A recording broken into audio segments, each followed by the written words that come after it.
Thank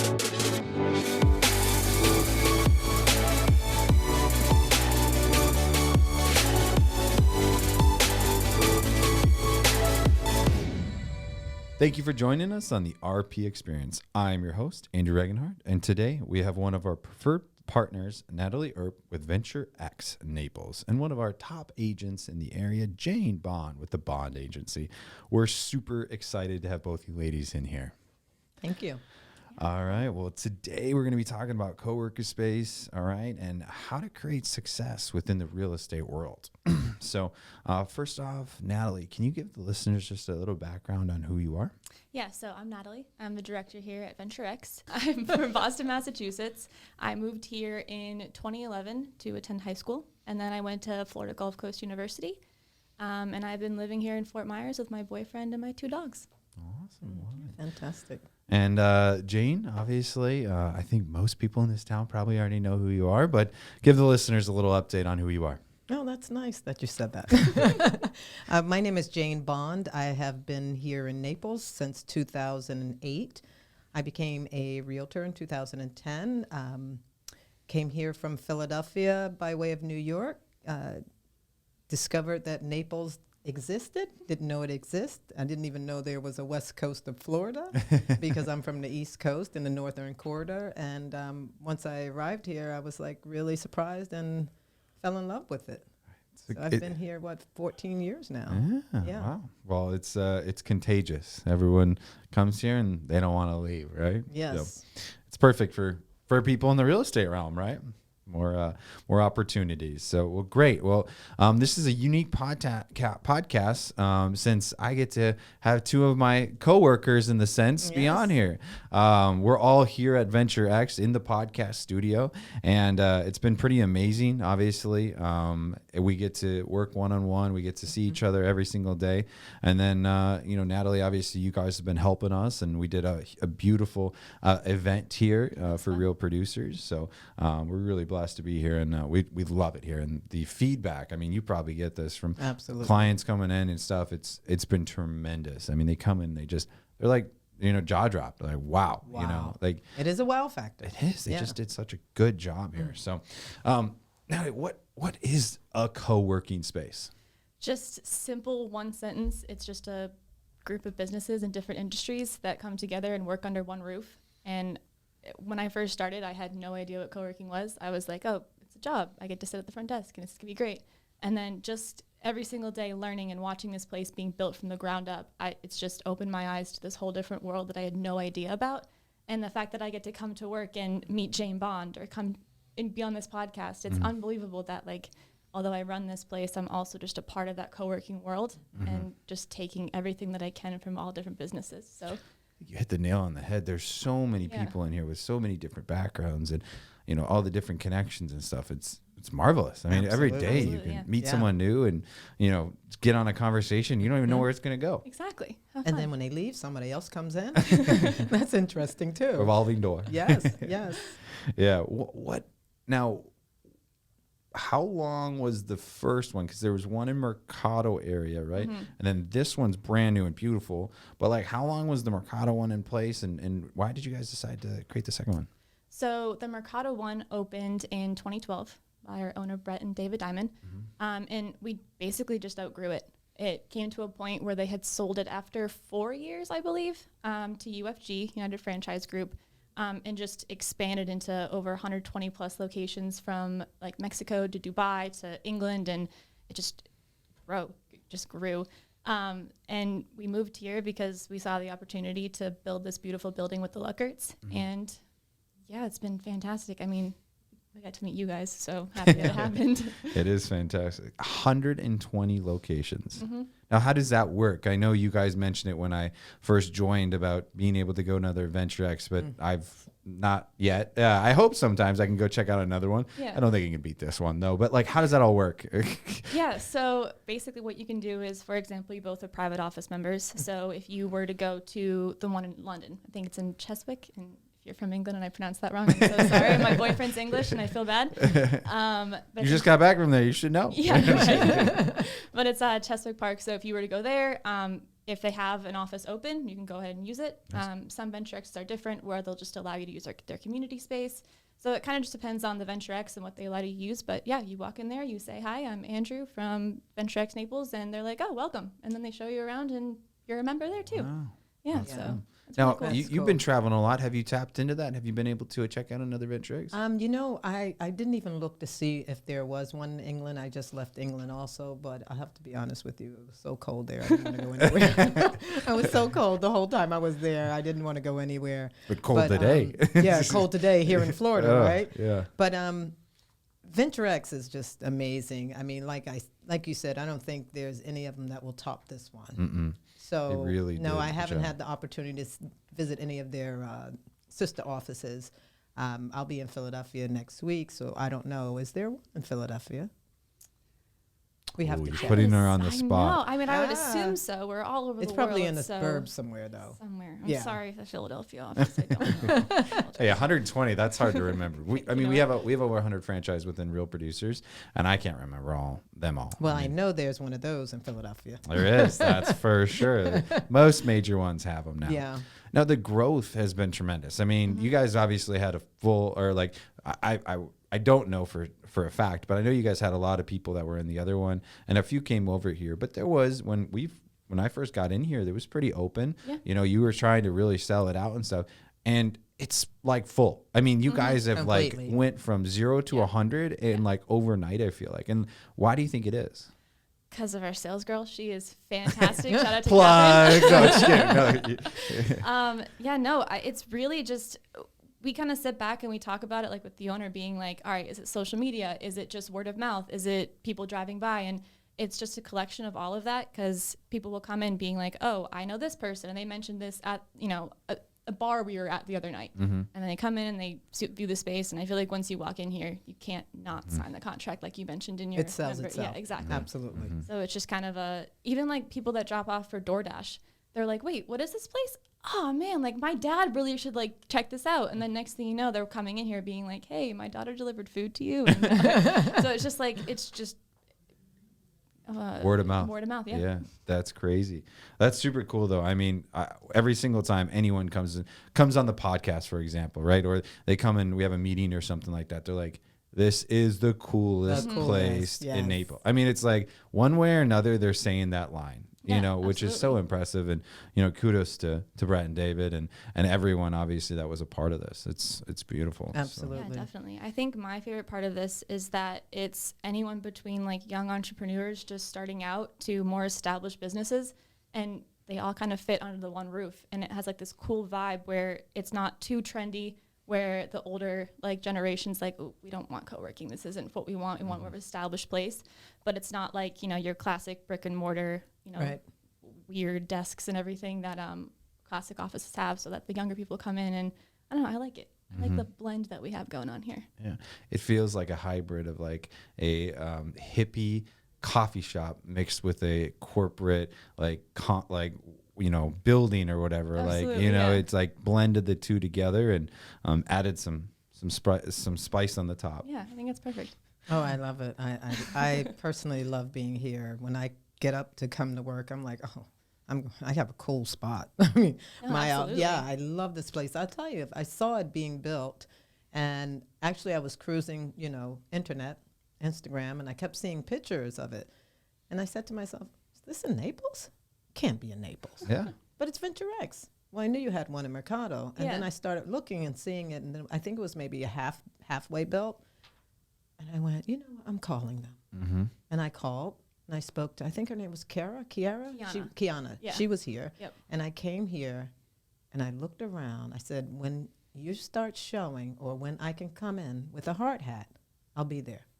And she called me. She said, you can come in. I think it was like April, Yeah. maybe March. Yeah. She said, well, we open in April. I said, I'll be here in May. Wow.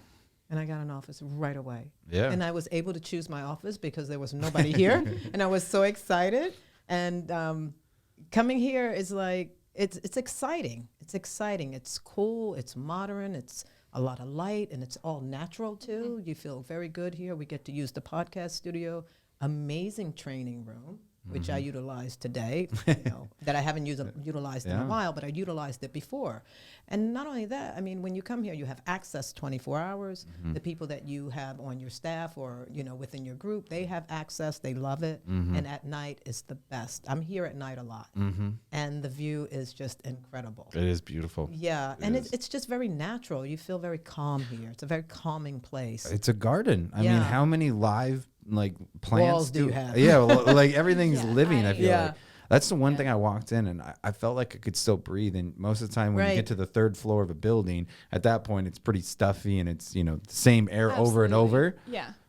It's like you breathe and you're like, this is awesome. After a long day of work, that's important. Yeah, I think that was definitely a huge aspect of building this place. Is David Diamond, he was like, we have to bring the outside in. Like, I just want this place littered with plants and the moss walls. Everything's alive, which is unbelievable. Beautiful. So thanks, Plant the Future, for that one. And even the social area. The social area is fantastic. I've seen you do an event here. I've had my book signing here. People come here and go, wow. That's the first thing they say, wow, this exists here? And I go, yeah, and I'm here. This is my office. Well, book signing. All right, let's talk about that. Is so impressive. You're an author, right? Not only are you involved in real estate and, before we get into the book, actually, how long, were you always passionate about real estate? How did you get into real estate? Well, I come from several backgrounds. I mean, as a professional, but, the backgrounds I fell in love with and the careers I had in the past was entertainment. Entertainment was one of my, I always saw myself behind the scenes. Even though people would put me in front of the camera, I always felt I wanted to be behind the camera and figure out what was going on back there. So I became an entertainment manager in New York City, and that's what I did before I came here. But I loved managing people. I loved to see how people moved in their everyday lives and people that would express their goals or dreams to me. I wanted to be a part of that for some odd reason. Don't ask me why. I just felt like I could make it happen for whomever I came into contact with. Because a huge part of me, a huge part of me is service, and a huge part of me is networking and connecting people and connecting the dots. So I think that was very important for me. So when I came to Naples, I had my license in New York, and I worked in real estate for a stint because before that I was an interior designer. So I have had many lives and loved every last one of them, trust me. But when I came to Naples, I wasn't sure what I was going to do. I was a new bride, and I had to figure it out. And I didn't even know this place existed. I knew it was beautiful. I knew there was a beach, and what was I going to do? Because I'm a city girl. More so than anything, I walked everywhere because I lived in Manhattan for 15 years. Yeah. So, I saw that the market was crashing. When I came here, it was 2008, and the market started tanking really bad. And I thought, what am I going to do when now I'm living in Naples? Real estate. What goes down must come up. And that's what made me think about getting into real estate, and then I just jumped full force. And I didn't know what I was doing in the beginning. Trust me, I was like chasing my tail. I was like on a hamster wheel, like so many other new agents. And pretty much that's why I wrote the book, because I wanted to tell my story of the rise, going through the ranks and watching, agents, huge agents here, Michael Lawler, Karen Van Arsdale. I mean, agents that are major. And I'm watching them. And I'm downtown working for Sotheby's, working at Broad Avenue office, and I'm watching these agents have tremendous success. Yeah. And all I could think of is, I want to do that. I want to do what they're doing. And I was asked to be on several teams as a buyer's agent, as I climbed. And I thought, no, I want to do what they're doing. I want to list property. Yeah. That seems like the real deal. Yeah. And that's what I ended up doing. I figured it out, hired a couple professionals. When you don't know something, you hire the people that do know it, even though you can't afford them. You're hoping you're going to make the money to pay them. Yep. So that's what I did. And, as I grew, as I climbed my way and worked with some of the best and some of the biggest that are here, and what I call, they were superstars to me. Here it is. I came to a place, nobody looked like me, but I had to figure it out, and break in and start talking to people. And I networked every bone in my body to meet people and talk to people. And I guess that's why I'm so personable. With, everybody I meet, I talk to everyone. And that's how it happened. And then, as I grew in the business and started talking to other agents, I started seeing what was missing. And I thought, well, maybe if I tell my story, because that part was missing for me. Right. If I tell my story and put the inspiration behind it, and share with them how to go about it the right way. There's no magic potion. You got to do the work. Right. There's a lot of work in being a real estate agent, and understanding customer service. We get in this business and we think, oh, we'll go show a house and we'll tell, there's the bathroom, there's the kitchen. Oh, no, it's the customer service behind it and the experience that we give people. And once they have that experience with you and you're the expert and you give value add, people want to hire you. And that's how it works. So that's what, so true. Yeah, that's what my book is about. My book is about understanding the business that you're in, understanding that you are actually a salesperson and you have to be good at what you do. And I inspire them by telling them my story. And it's just my story. You led by example, though. Yeah. Right? I guess so. And it's funny, too. So that's what I'm told. I'm funny. So, and I didn't I know mean, she that. always makes me laugh here in the office, but I haven't read the book yet. So, but you do make us all laugh. So that's for sure. Thank you. Now tell. So it's obviously examples. It's what you did right throughout your career in real estate. But what else does the book talk about? The name is obviously how to list your first $1 million list. No, I screwed that up. That's all right. It's how to land your first $1 million listing. Land, not list. Land. L and L, okay. right? Right. Yeah. So what else in the meat and potatoes of the book is there? Well, it's about, having constancy with purpose. Okay. And being, consistent and following up and being a professional, and showing up properly, whether it's the way you dress, the way you speak, the way you express your thoughts, how you articulate what you need to say to people, and sharing with them what you're going to do, what you actually are going to do to get their property sold. People want to know. You're talking about people's, somebody's biggest asset they will ever own, which is a lot of money. And that asset might help you be financial, achieve financial freedom. Right. So it's a give and take. You got to give them what they need, which is your customer service, your expertise, and value add. And if you don't know that, how can you service these people, especially financially savvy people? And because we live in a market, like Naples, highest per capita? Yeah, most billionaires per capita, I think. Wealthy people that live here, well, this is not their first pony ride. They can suss out fear. They can suss out someone that's not, confident in what they do. And they know if you're an expert or not. They're used to having yes people around them. They want someone that can get the job done and get the job done properly. Yep. And that's pretty much what my book talks about. It talks about, having an itinerary, understanding that you need to follow up and call people back. Understanding that you can't be tardy. Tardy is for amateurs. You must be on time, and knowing your business, knowing your market, and giving them the correct and the right customer service and an experience.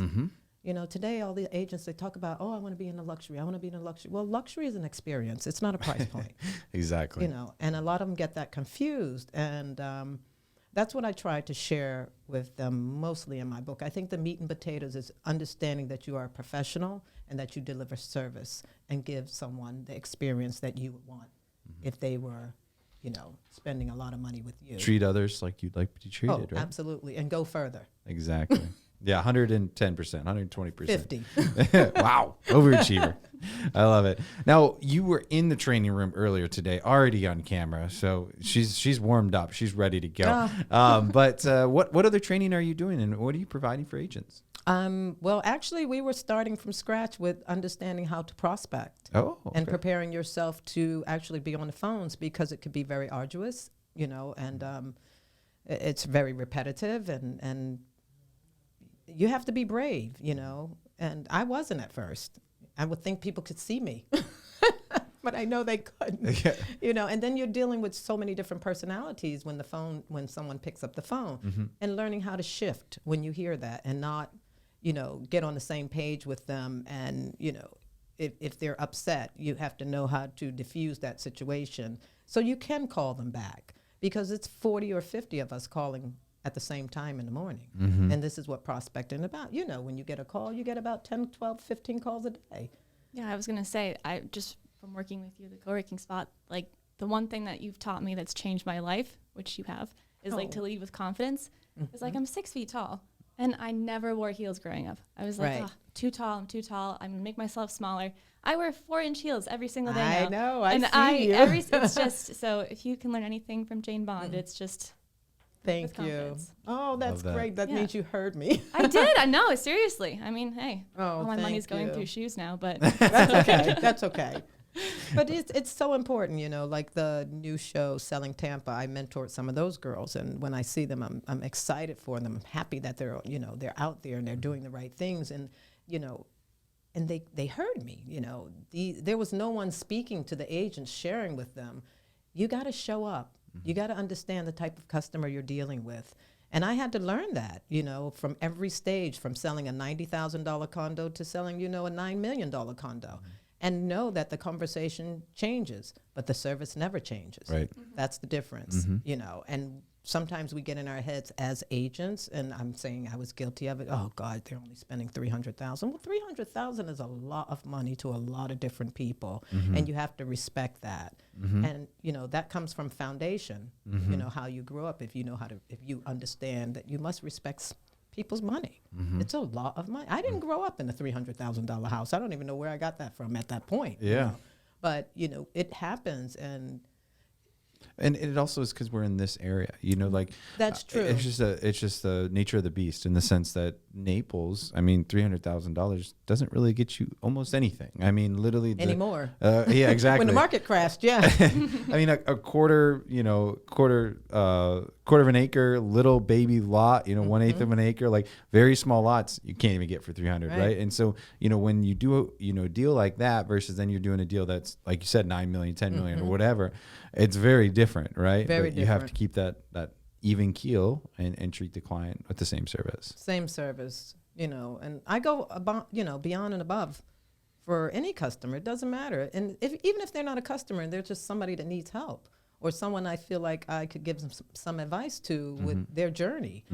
I guess I live a life of servitude, and I'm very grateful to all that I've been blessed with. So I feel like I always have to give back. I mean, it's not pressure. It's very effortless with me. If I talk to someone, it's like Natalie, when I first met her, I thought she was absolutely stunning. And we had a conversation. And the result is she feels very confident. If nothing else, you know, and she feels good. And I went through that. yeah. I'm 5'11", shoes on 6'3", Yeah. like today. But she's taller than me and thinner. I was so just she going to looks say, if even you both have taller. heels on, I Right. actually might be the shortest at that point, all right? And I've never been called, I take that back. The one time, fun fact, in college, I was the shortest guy in my house. There was 4 of my us. God. And I'm 6'2", 6'3", depending, you know, and right in between, and I was the shortest. Finally, we got a shorter roommate. But yeah, I would be the short one if you guys both had heels. And I love it. We Can all you high level. imagine going out with people and you're the tallest person and everyone is like 5'8"? You're just scrunching down. And Yeah, and you're the tallest. Yeah. Even if your boyfriend or your husband is a little smaller. If you were single, right? No, that's perfect. You can look over everyone and find the cutest One boy that- yeah. right Yeah. away, right? I got my eye on you because they can't see it. Yeah. It works to your advantage, right? But you are somewhat insecure. As a female, being tall it has not always been looked upon as, you know, being a gazelle, you know, Yeah. until the model thing came out. I think in the 90s, that's when you really noticed that these were like unbelievable women, and they were 5'11" and 6'3" with shoes on. And, you know, you have to kind of pull your shoulders yeah. back because when you're tall, you round your shoulders off because you want to be shorter. I always wanted to be 5'8". That was not happening. I don't know. My dad said he shrunk with age, but Okay. so maybe eventually. He always says I started at 5'11" and I'm 5'9" now. So No, I don't did it know. in the hot days. In the hot days. Oh gosh. If I want to ask you, you're an author of a book that obviously has impacted a lot of people. Besides your book, if you were going to give 3 books or maybe just a couple of your favorite books, if you were going to gift them to someone that you think would impact a person's life, what were a couple books you'd give? I guess one would be 7 Levels of Communication. Very simple, great read, real quick. And when I think about books, I always think about real estate agents, so I'm sorry. Another book I would do would be ESO, which is entrepreneurs. I I can't think of I don't know the Is it acronym system? now. No, Entrepreneurs. No, it's not. That's EOS. It is EOS. Yeah, Internet Entrepreneur Operating System. Operating systems. Yeah. Entrepreneurs Operating System.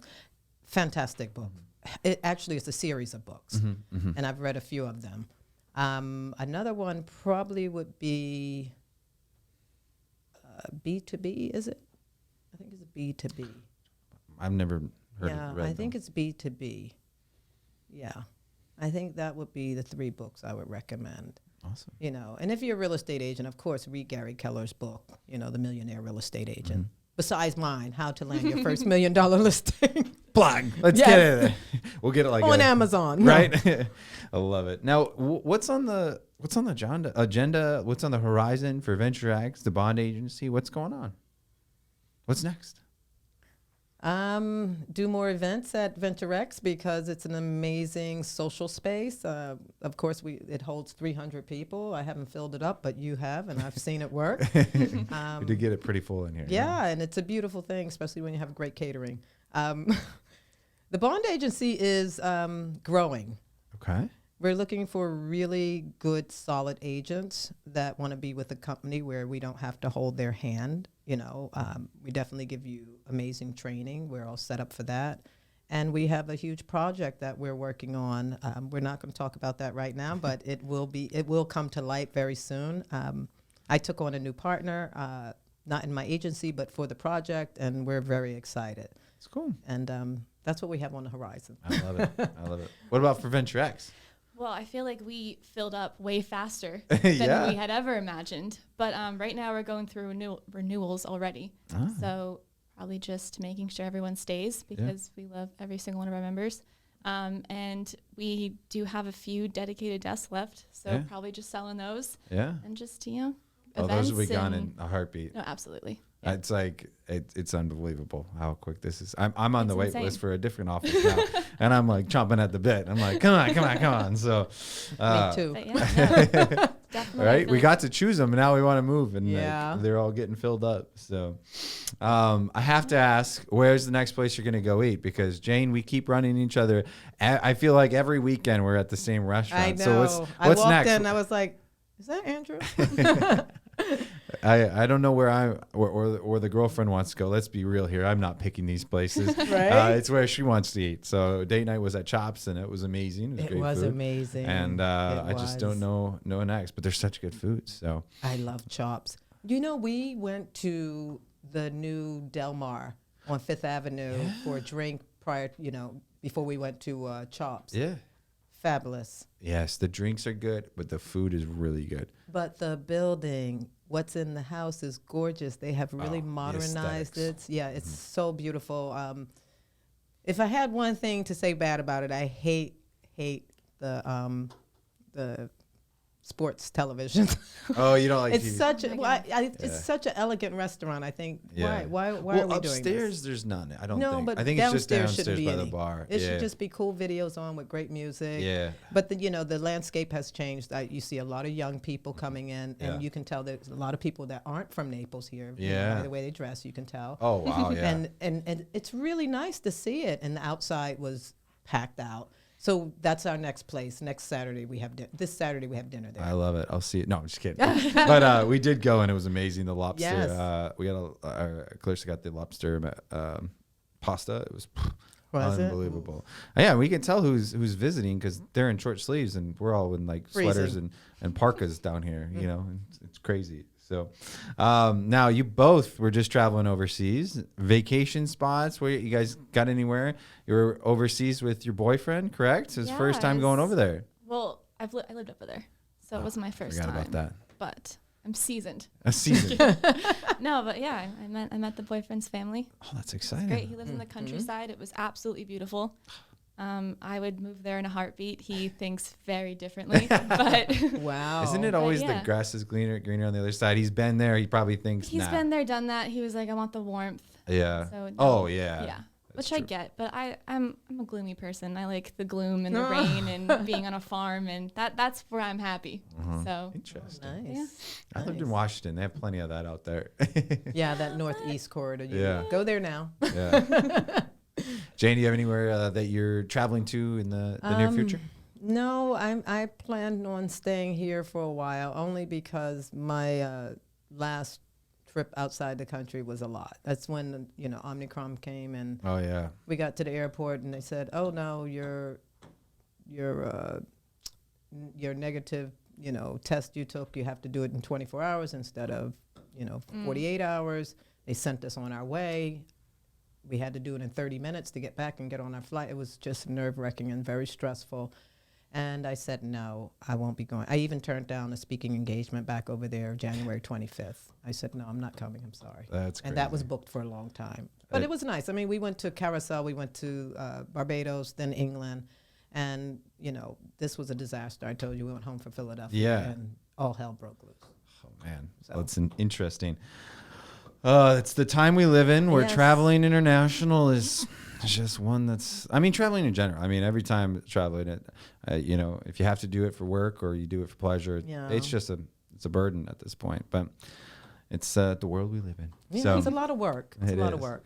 Well, it's been an absolute pleasure having both of you ladies on here. We're already out of time, which is unbelievable. I wish we could go on for another half hour, but thank you both for joining us on the RP Experience here at VentureX. Oh, Thank you for okay. having us. Thank you. Yes, thank you. As always, Southwest Florida Real Producers is extremely thrilled to have you all on here, and we're pumped to bring real producers on air. So stay tuned for the next episode.